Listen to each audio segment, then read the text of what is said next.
Yeah, we had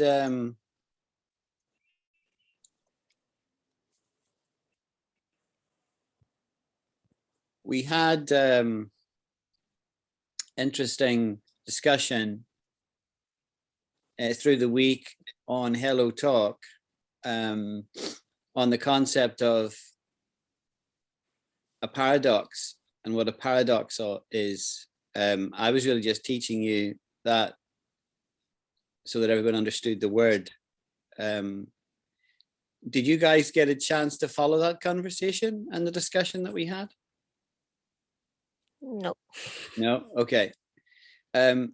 So a paradox is an apparent contradiction, right? Let me share the screen with you. Check.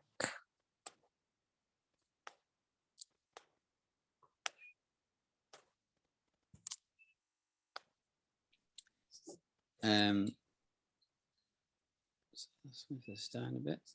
See what I'm doing.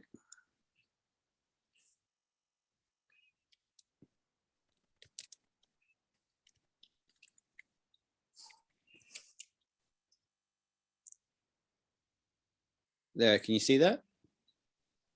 Yeah. We'll get it pronounced. Paradox. Paradox. Right? Paradox. So a paradox is a seemingly absurd or contradictory statement or proposition, which when investigated may prove to be well-founded or true. And then it's giving an example from physics here. The uncertainty principle leads to all sorts of paradoxes, like particles being in two places at once. Like, you know, to our logical mind, something cannot be in two places at once, right? It's either here or there, right? Alan, well, I'll use Wenjing as an example. Wenjing is either in China or she's in Scotland, but she's not in both places at the same time, right? But according to, you know, the way quantum physics seems to work, our understanding of it is things can be in two places at once at the very small level, which just doesn't make sense to us, right? So that is a paradox, right? A paradox. Here's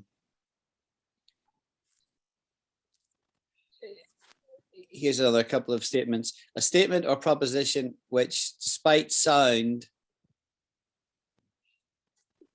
reasoning from an acceptable premises, leads to a conclusion that seems logically unacceptable or self-contradictory.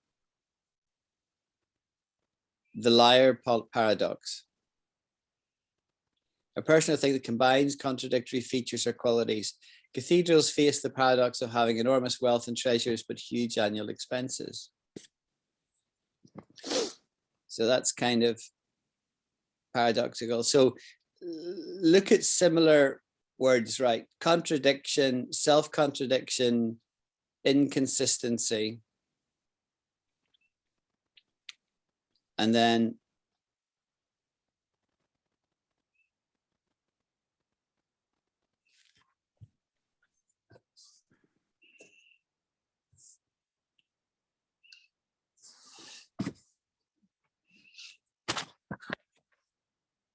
here are some examples. Some of the biggest failures I've had were successes. Hello, again late, sorry. Hi, Kiana, no problem. Good to hear you. I'm just going over, before we do anything brand new, the discussion we just had in the group in the last couple of days about paradox. Okay. The swiftest traveler is he that goes afoot. If you wish to preserve your secret, wrap it up in frankness. I have found the paradox. If you love until it hurts, there can be no more hurt, only more love. War is peace, freedom is slavery, ignorance is strength. Now, there's a lot in that statement, right? That's made by George Orwell in 1949. Because war and peace are contradictory. freedom and slavery are contradictory, and ignorance is strength.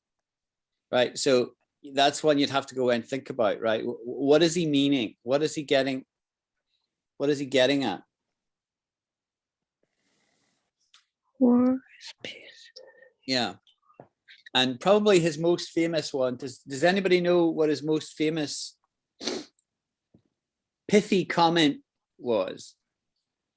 You won't know, so I'll just tell you, is that he wrote an analogy called Animal Farm.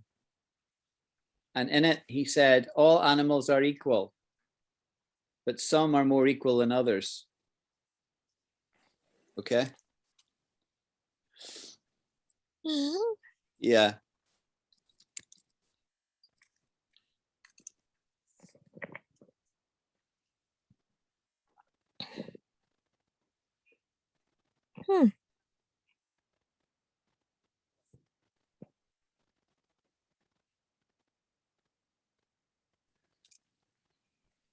It's not giving me the actual quote.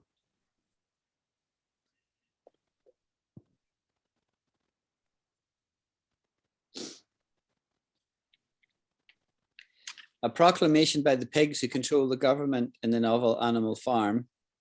The sentence is a comment on the hypocrisy of governments that proclaim the absolute equality of their citizens, but give power to privileges to a small elite. Right? All animals are equal, but some animals are more equal than others. Right? So that's used quite a bit. That's quite famous, that one. Right? So good to know it, you know, good to have that in your head, right? So again, it's a paradox, right? So paradox is used for a good effect. Right, so the next expression I want to teach you is an English expression, right? Which is this: at some point. Does anybody know what that means? At some point.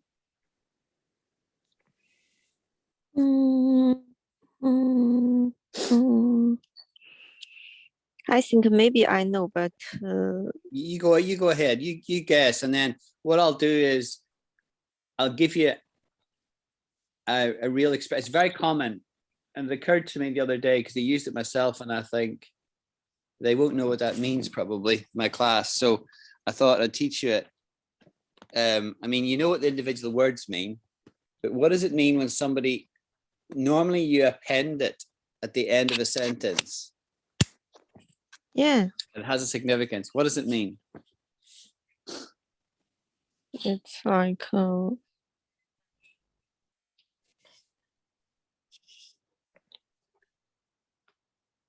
in a way, like to some extent.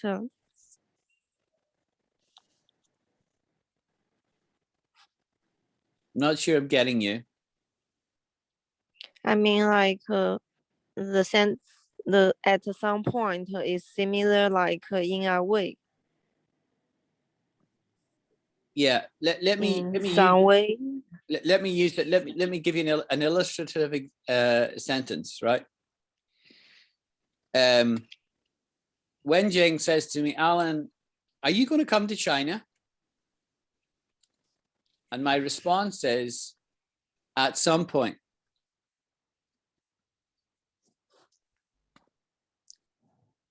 Now, what does that mean? It's like I didn't say yes. I didn't say no.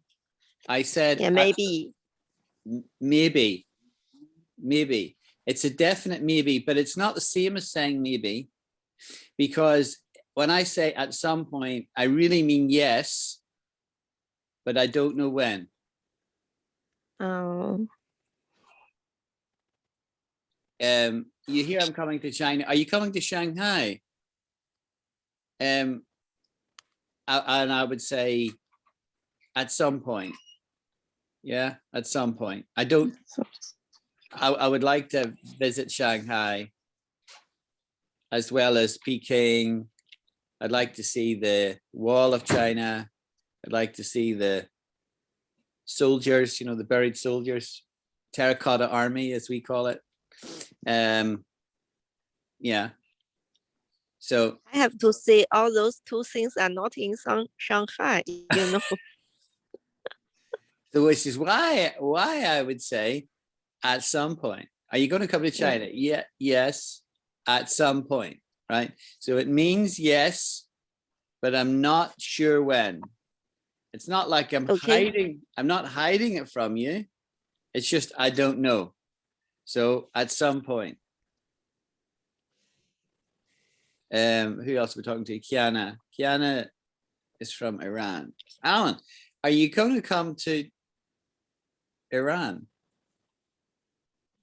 My response is, I'd love to come to Iran if I can visit there at some point. So what I'm saying is I have no specific plans at the moment, but I'd like to come. I'd like to see all the historical sites. And in particular, I'd like to see some of the sites that claim to be the burial place of Daniel, the prophet from the Bible. Yeah. So I would really love to come to Iran as well.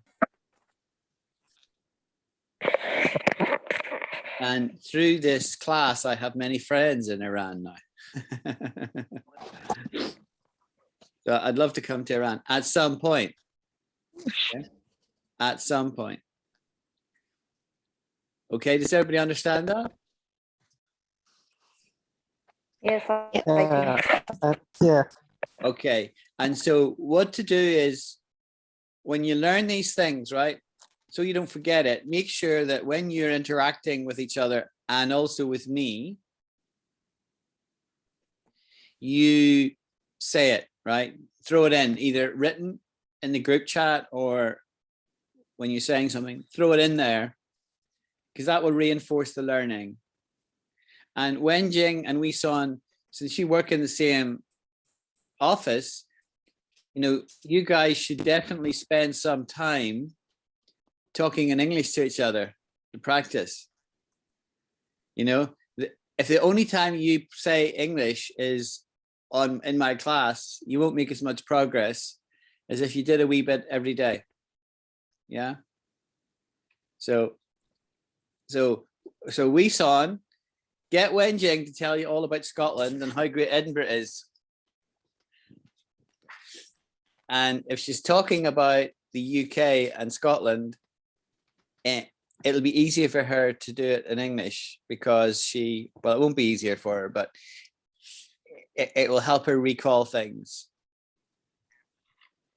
Get her to describe the office that we work in and stuff like that. Okay. All right. That's a good experience for you guys. All right. So I'll move on then. So we've done paradox and we've done at some point. The next little expression I want to give you again is something natives say a lot at the end of a statement, a bit like at some point. And they say, mind you, right? Like this. See that? Mind you. Anybody know what that means?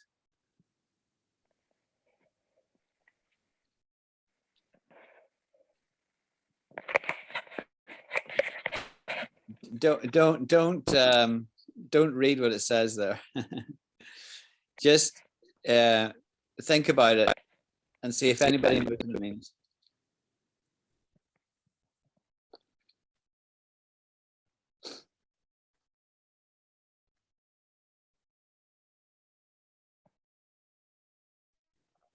Anyone? No. Okay. It's a tip. Give me that again, Wee Song.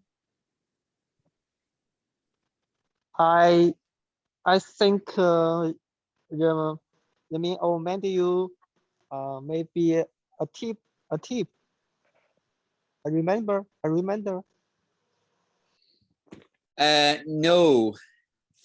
No, that's a good guess, right? But that doesn't mean that. It's used for emphasis, right? So let's go back to the prior discussion. Alan, are you going to come to visit China? Yes, I'd love to, but it's a really big country, mind you. See what I did there? I just added in mind you at the statement I just made. And it's almost as if it was writing, I would be underlining or highlighting in yellow to emphasize.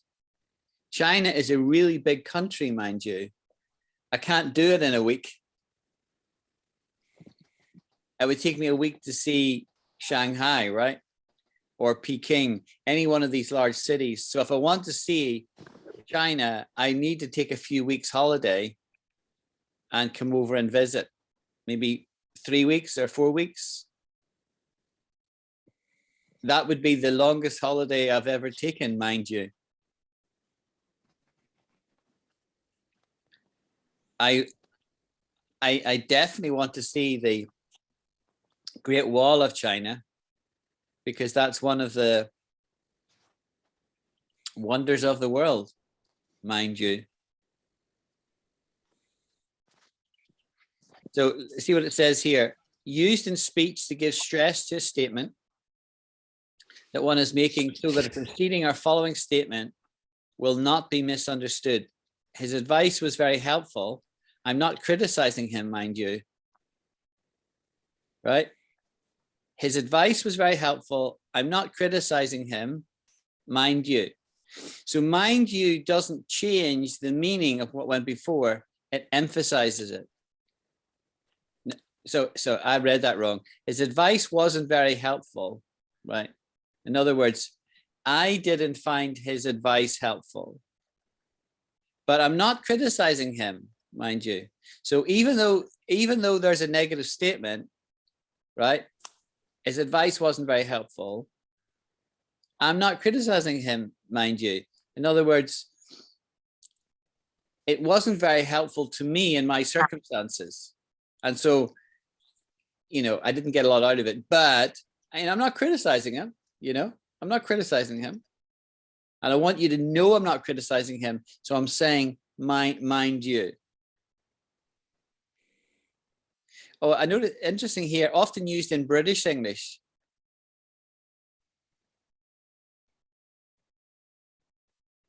So maybe the Americans don't say that.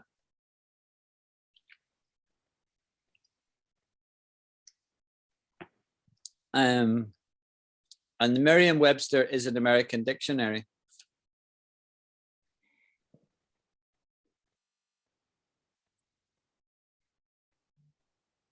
Yeah, and we also say that mind. The same thing as mind you, but just emphasizing. His advice wasn't very helpful. I'm not criticizing him, mind. Now, this is really, really, really useful expression to know. Like natives would say this on a very regular basis.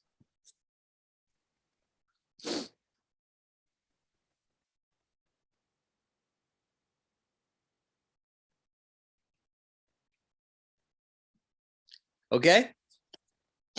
Stunned silence. Okay, I try to get you. I think it means I want to have you, but maybe I confuse you.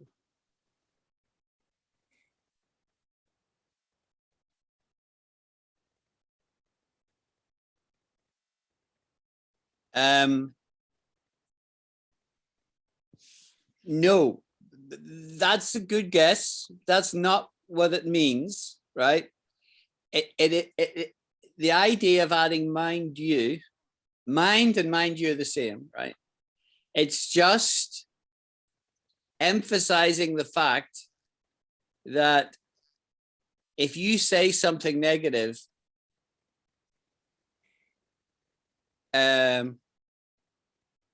it sounds like I'm criticizing you, right? And so the person is very keen to make sure that you understand he's not criticizing you. But let's give a real example from your world, right? Let's go back to my hypothetical trip to China. When you come to China, Alan, are you going to come to Shanghai? Actually, I think not. I'm not going to come to Shanghai. I don't have a problem with Shanghai, mind you. It's just that there are other things of more interest to me, like the Terracotta Army, the Great Wall of China, that I'd like to see. So what did I say? I said, I'm going to come to China. I'm probably not going to come to Shanghai, but I don't have a problem with Shanghai, mind you. In other words, I'm not going to not come to Shanghai because I don't want to. It's just that there are other things that are higher on my list. So since you two guys are located there, I don't want you to think that, I mean, if I come to China, I'm definitely coming to Shanghai, guys. I'll definitely have to see you guys for sure, right? But in my hypothetical scenario I'm building up, if I want to say I don't have a problem with Shanghai, I'm going to really emphasize that by saying, mind you.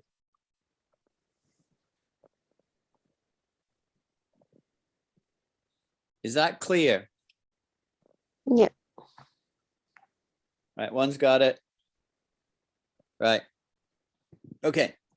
We're all on the same page. And I said, stunned silence there, stunned silence, right? Which means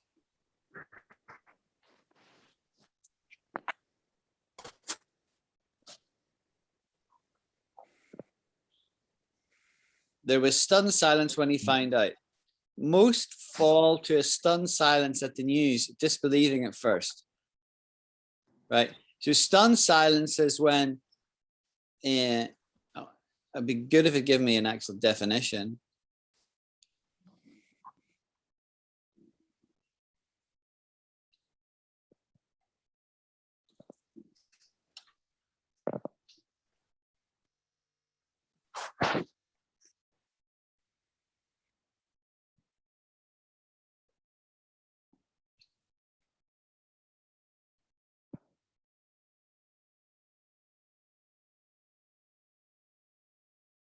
We did deathly silence last time.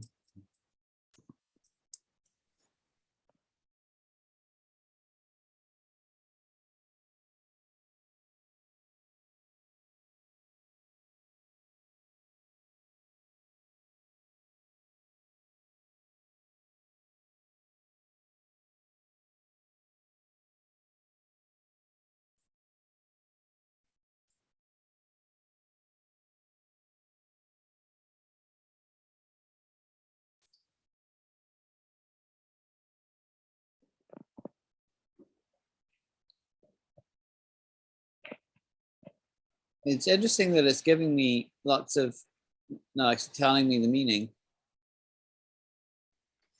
The idea of a stunned silence is when there's no response, right? At all.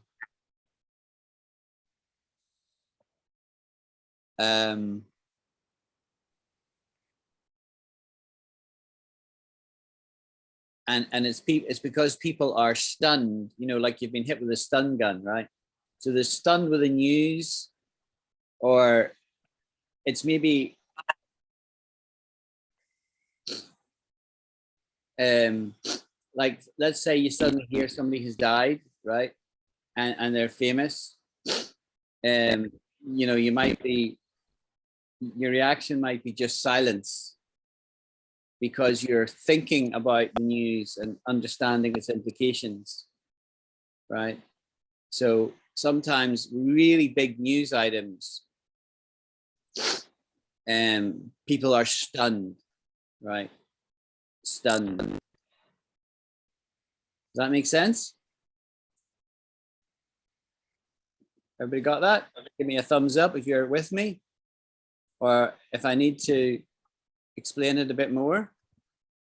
I'm getting a thumbs up from Wenjing, so thank you for that. I'm going to carry on. Okay, right. Stunned silence. Right. I just thought that one up in the moment.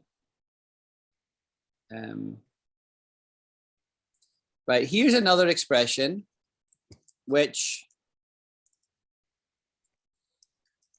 is something the Scots say particularly, right? And it's this: if it's for you, it won't go by you. If it's for you, it won't go by you. See that? Anybody know what that means? It's an idiomatic expression. It's got a meaning.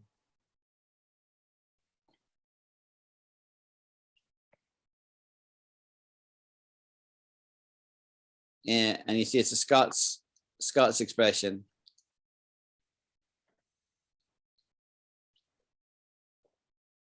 Right. Let's just read this. What's for ye no go by ye, right? This expression isn't a million miles away from what it would be in English, but I'm not sure how easy it is for a non-Scot to work out what it means. It basically means what's for you will not go by you, as in what's meant for you by fate won't pass you by. It's a nice wee Scots expression, which probably takes a lot of practice for a non-Scot to get right. So if you want to say it like a proper Scottish person, you'd say, what's for ye'll not go by ye, right? And I'm not saying with a particularly strong Scottish accent. These are wee Scots expressions like hold your wheest, which means be quiet, right? Hold your wheest. I won't teach you that. But what's for you won't go by you is a pretty good expression to know. What's for you won't go by you. In other words, somebody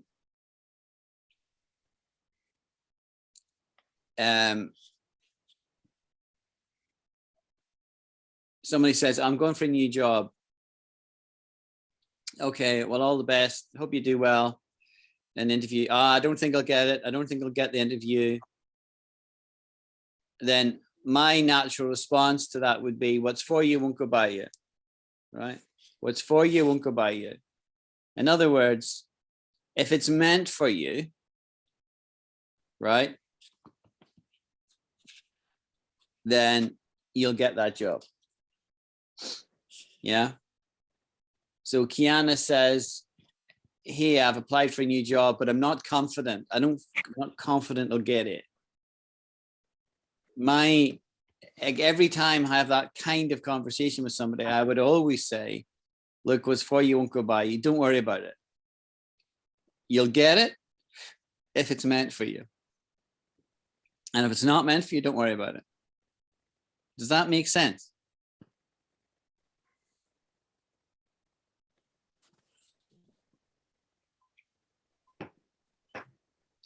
So I can't read a stunned silence. I need some thumbs up, or I need some verbal, yes, I've got it, or no, sir, that doesn't make sense to me. Please explain that again.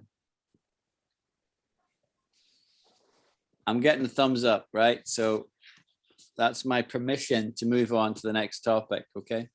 What's for you won't go by you. So I want to hear you guys using this expression in your speech, okay? Right. Here is one that I think we did in the group chat, so you may know this one already. I'm sure I asked it in the group chat. Stakeholder, what's a stakeholder? You use this in business a lot. If you're involved in a project in your company, it's important to understand who the stakeholders are. Who are the stakeholders? What's a stakeholder?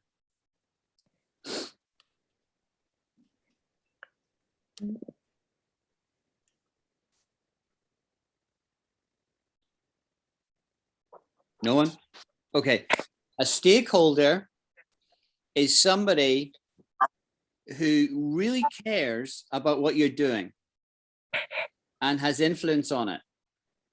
So it could be an executive, it could be somebody in the business. If you're in technology and you're building something, it's the business that cares about that, right? So it would be the person responsible that you are maybe indirectly working for, if that makes sense. Yeah.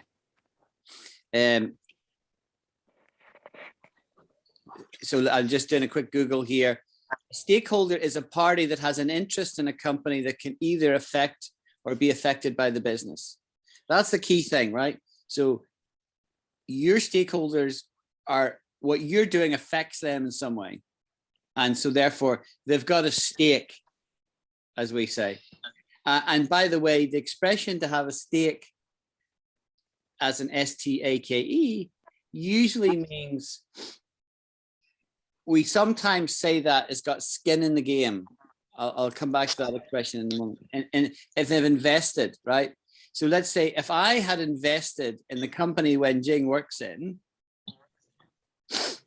I'm not an investor, so I don't do this. This is totally hypothetical. But if I had invested in that company, well, then I would be a stakeholder in the success. It's not like I invested in that company. Let's say I invested, you know, $1,000 in that company.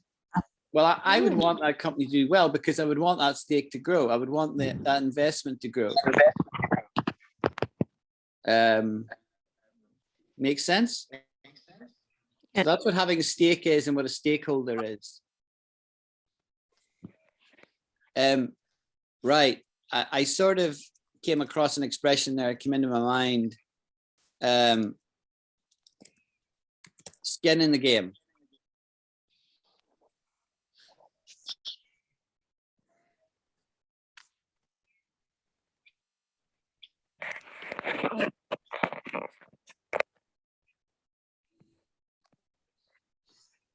To have skin in the game is to have incurred risk, monetary or otherwise, by being involved in achieving a goal.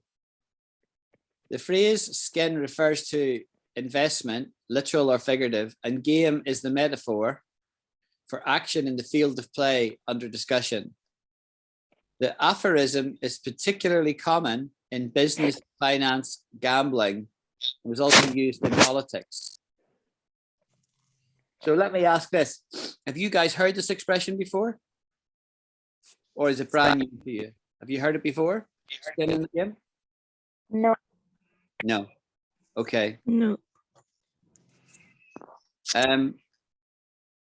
Etymology. The origin of the phrase is uncertain, but may have originated with golf skin games played at IBM in the 1980s. Oh, interesting. Never knew that. It has commonly been attributed to Warren Buffett. Obviously, he's one of the biggest investors in the world, referring to his own investment in his initial fund. However, William Safire disputes that Buffett is the source of the phrase, pointing to earlier instances. Anyway, this expression is extremely common, right?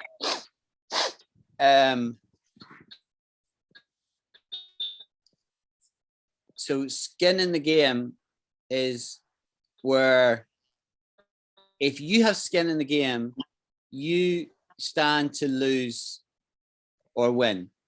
Yeah. Based on what's going to happen. Right. So if you say, let's say all of us decided we're going to create a company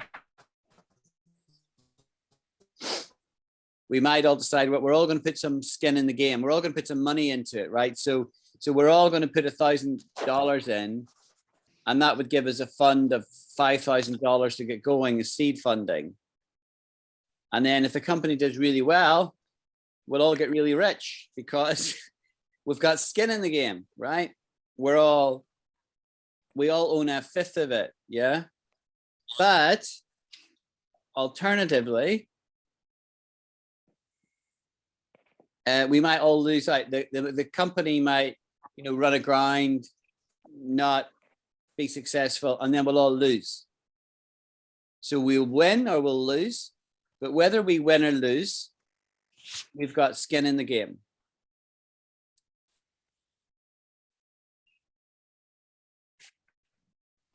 Everybody comfortable with that? Skin in the game. Give me a thumbs up.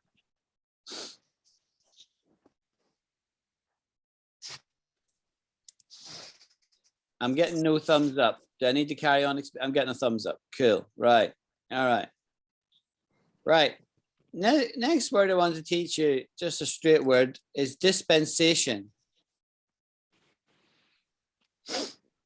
And I won't embarrass you by asking you what it means because you won't know what dispensation is, right?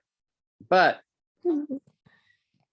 a dispensation is, it's actually coming up there, an exception from a rule, right?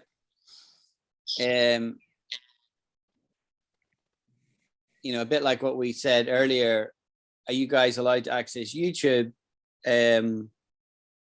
One way of answering that question could be my company gives me a dispensation to do that. So it's generally not allowed, but we're allowed to do it because we invest in VPNs or whatever, right? So it's an exception from a rule or usual requirement. Although she was too young, she was given a special dispensation to play before her birthday. See that? She's too young, but maybe because she was particularly talented, she was given a special dispensation. See that? A political, religious, or social system prevailing at a particular time. And now this is a different meaning, right? So this is one of these weird words that can mean more than one thing, right? A political, religious, or social system prevailing at a particular time. Scholarship is conveyed to a wider audience than under the old dispensation, right? So that's a completely different meaning. And you have to understand the meaning of the word depending on context. So if you're given a dispensation, it means it's an exception to a rule, right? But if it's under the dispensation, let me use that. It's a bit like regime or organization, yeah, scheme. So for example, our company has a new chief executive and it's a completely different environment than it was under the old dispensation. So the old dispensation is just referring back to the administrative system that went before.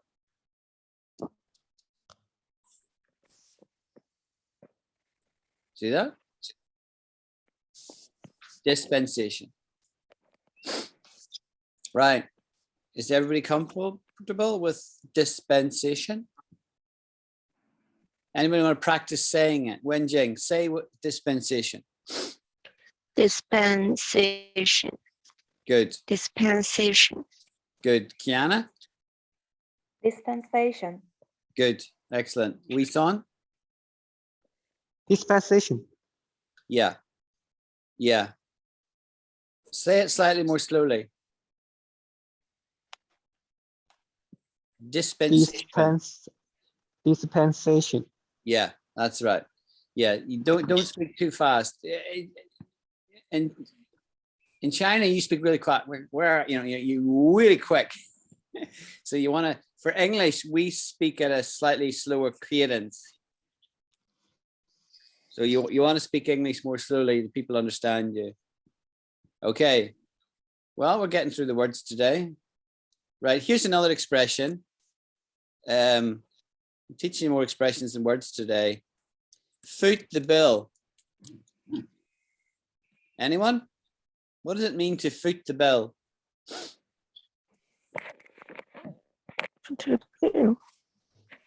Don't know? Okay. So if I took Wen Jing out for lunch, I would insist that I foot the bill. Like pay for a bill? Yeah, I would pay for it. And she says, no, I'm getting it. I said, no, I insist.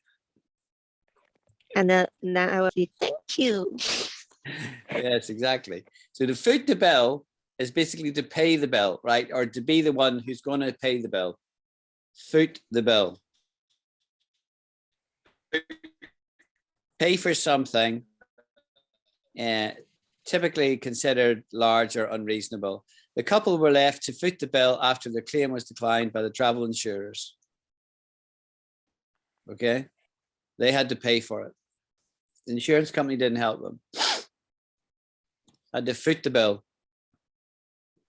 Okay, so let's foot the bill. Here's another expression we would use often in conversation. How are you fixed?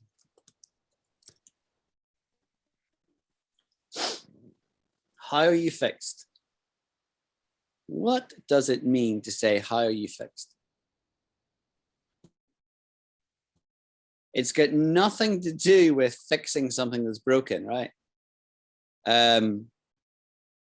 If my motorcycle is broken, I will fix it, right?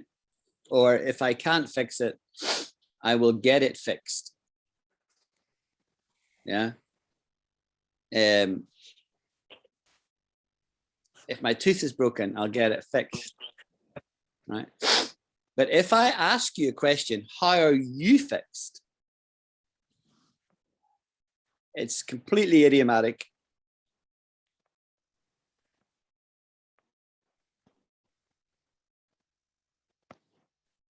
You used to ask how much something or someone has, or to ask about someone's arrangements. Okay. How are you fixed for cash? Right. So have you got enough cash on you is really what that's asking. How are you fixed for Saturday evening? That means, are you free on Saturday evening? Yeah.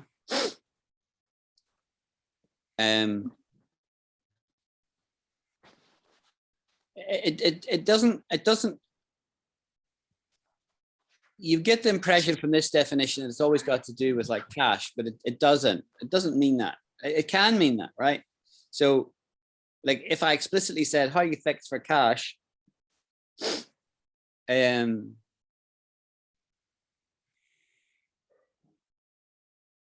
So we go to a restaurant and I say to Wenjing, how are you getting home? She to the left, no, she says, I'm fine, I'm going to get a taxi. And I might say, and do you have enough cash on you? I could say that, but how you fixed for cash? You got some cash, you got a tenner, you got £10 to cover the cost of the taxi. That's what I would mean, right? But if I don't qualify the statement, right? If I just said, how you fixed? It's kind of like asking, how you doing, right? Or is it suitable? Let's go back to my hypothetical trip to Shanghai. I'm thinking of coming to Shanghai the first week in July, or at least starting then. How are you guys fixed? How are you guys fixed? What I'm asking there is that suitable for you? Would you be around?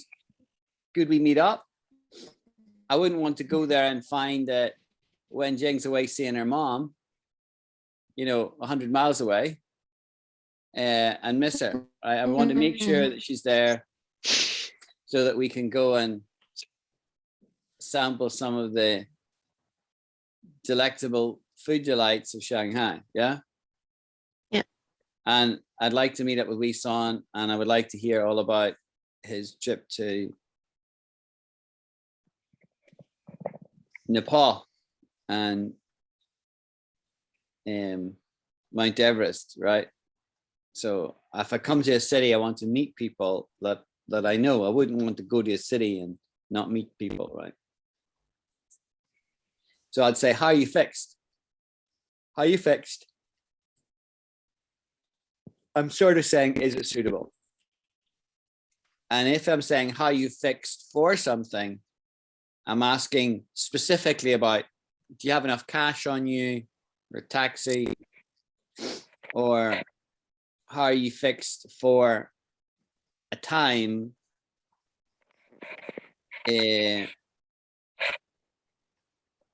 I'm thinking of going out to Edinburgh Market tonight. How are you fixed? Do you want to come? Yeah. How are you fixed? Right. This is a very native expression, right? You're never going to learn this in any English class in any other country, right? And then I'll do one more word, right? Which again is a very common expression here. Well-chuffed. Does anybody know, what does it mean to be well-chuffed?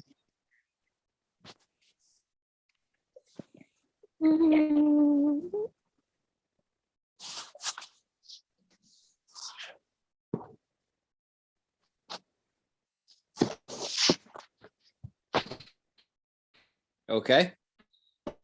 No one's offering. It means very pleased, delighted.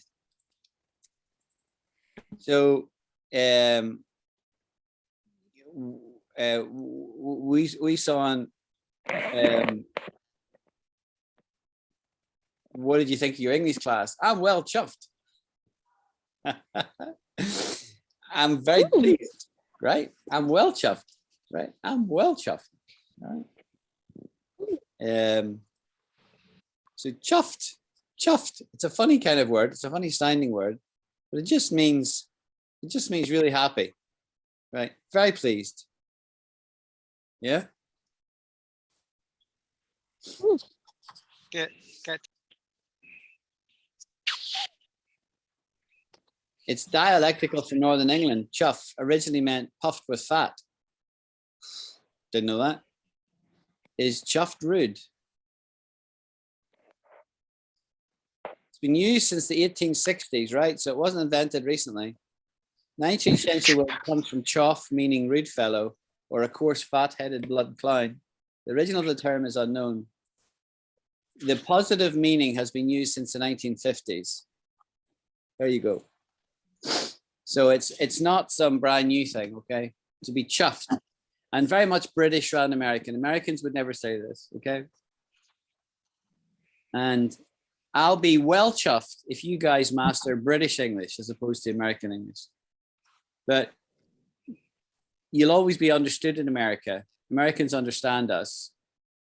And Americans actually really like our English and like our accent because it's different from their. Yeah. Yeah. I like British English. Yeah. Okay, well, that's us out of time, guys. I think we just lost Wenjing there. But we've done a few expressions. Hope you enjoyed that. And I am not going to have a class on Thursday because I've got a course in work on Thursday. So I can't do Thursday's class, but I will have a class, God willing, this time next week, next Sunday. All right. And don't forget to engage in the Hello Talk forum and chat and ask me questions there as well. I'll do my best to answer. Okay. Thank you. Okay. Have a good day. Bye now. Have a good day. Thank you. Bye-bye. Thanks, son. Thanks. Bye now.